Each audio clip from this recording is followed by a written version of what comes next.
Bismillahirrahmanirrahim. Kisah kecerdikan setan menjerumuskan ahli ibadah. Dahulu hiduplah seorang ahli ibadah dari kalangan kaum Bani Israel. Orang tersebut bernama Barsis. Dia seorang ahli ibadah besar, tinggal di dalam sebuah sinagog untuk menyembah Allah, tetapi ibadahnya lebih mendominasi ilmunya, padahal orang yang berilmu lebih ditakuti oleh setan ketimbang 1000 orang ahli ibadah. Setelah dia menyembah Allah, bersujud kepadanya dan banyak berzikir menyebut nama Allah, Allah bermaksud menguji iman dan keyakinannya. Ia duduk di sinagognya, lalu datanglah kepadanya sejumlah lelaki dari kalangan mujahidin Bani Israel. Mereka berkata, "Hai Barsis, sesungguhnya kami bermaksud pergi jihad di jalan Allah, sedang kami mempunyai seorang saudara perempuan yang tinggal di rumah kami di sebelah sinagogmu. Dia tidak ada temannya sesudah Allah, kecuali hanya engkau. Oleh karena itu kamu harus menjaganya sampai kamu kembali dari jidah." Barsis menjawab, "Ini merupakan suatu kehormatan bagiku. Aku terima hal ini dengan senang hati." Mereka pun berangkat berjihad di jalan Allah dan Barsis tinggal di dalam sinagognya menyembah Allah. Selanjutnya datanglah setan kepadanya dan berkata, "Hai Barsis, sesungguhnya wanita ini berada dalam jaminanmu. Dia adalah wanita muda yang berada dalam perlindunganmu. Jika engkau biarkan, barangkali dia merasa kesepian. Sebaiknya engkau julurkan kepalamu setiap pagi hari, lalu engkau ucapkan salam kepadanya. Itu sama sekali tidak akan membahayakanmu, karena dia seorang wanita yang memakai hijab." Barsis pun menerima saran setan, lalu dia mengulurkan kepalanya dan mengucapkan salam kepada wanita itu. Setan datang lagi untuk kedua kalinya, lalu berkata, "Sebaiknya engkau tinggal di sebelah rumahnya agar dia tidak didatangi oleh lelaki lain atau ditakut-takuti oleh jin yang jahat."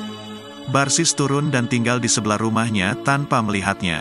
Setan datang lagi untuk ketiga kalinya, lalu berkata, "Sesungguhnya dia adalah seorang gadis yang asing lagi kesopanan, keluarganya keluar untuk jihad, maka tiada seorang pun yang menghiburnya atau mengajak ngobrol." Barsis pun dan turun dan menghiburnya serta mengajaknya ngobrol, sedang gadis itu memakai hijab. Setan datang lagi untuk keempat kalinya dan berkata, "Engkau adalah orang yang alim, cerdas lagi terpelihara oleh Allah dan setan takut kepadamu, maka mendekatlah kamu kepadanya dan ciumlah dia." Akhirnya Barsis terjerumus ke dalam perbuatan keji, zina dan perempuan itu pun mengandung. Setelah wanita itu mengandung, setan berkata kepada Barsis, apabila saudara-saudara lelakinya datang dan mereka melihat kemungkaran ini, dia akan menceritakan kepada mereka kejadian yang dialaminya denganmu dan orang-orang akan menuduhmu sebagai pelakunya, maka harga dirimu jatuh di mata mereka. Sebaiknya kamu bunuh saja dia, karena hal ini lebih baik bagimu. Akhirnya Barsis membunuhnya dan menggali kuburan di dalam rumah wanita itu, lalu menguburkannya. Tidak lama kemudian, datanglah saudara-saudara lelaki wanita itu dari jihad dan mereka bertanya, "Di manakah saudara perempuan kami?" Barsis menangis dan menyesal. Dia mengeluarkan air mata buayannya secara pura-pura demi harga dirinya, lalu menjawab, "Dia sakit keras lalu meninggal.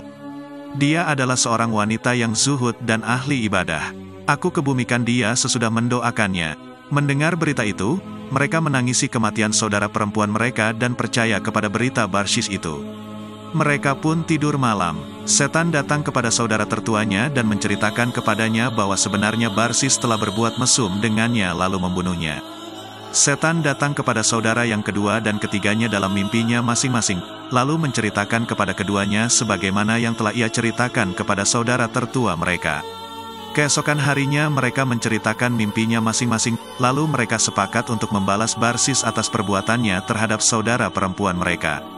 Mereka berangkat dan membongkar kuburan yang telah ditunjukkan oleh setan kepada mereka. Ternyata mereka menjumpainya dalam keadaan telah hamil dan mati karena terbunuh. Setan pun datang kepada Barsis, "Hai Barsis, tiada yang dapat menyelamatkanmu, kecuali jika kamu mau bersujud kepadaku sekali agar aku bisa melindungimu." Akhirnya, Barsis kafir kepada Allah dan mau sujud kepada setan sekali sujud. Selanjutnya, mereka membunuhnya dan menyalibnya.